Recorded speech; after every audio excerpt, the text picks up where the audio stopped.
Welcome to Chillin' 101. We hope this video helps. You start by powering the Garmin and completing only essential setup so navigation works now. Plug in or charge until the battery is near full, then turn the unit on. Select language, time zone, and distance unit so routes and voice prompts match your preferences. Next, step outside with a clear sky view and enable GPS. You need a satellite lock before routing.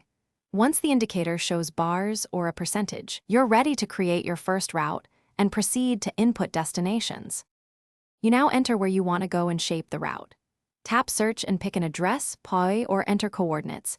Use recent for quick selection. After selecting a destination, choose routing preferences like fastest versus shortest and toggle avoidances such as tolls or ferries so the route matches your needs.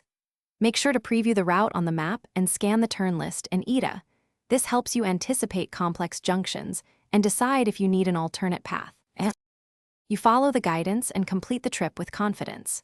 Listen to voice prompts and watch the map. Use lane assist and junction views when approaching complex exits. When you arrive, mark the stop as a favorite or save the track if you want it later.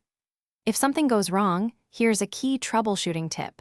If the device loses GPS lock, reboot it, move to an open area free of tall buildings or trees, and make sure firmware and maps are up to date so reception.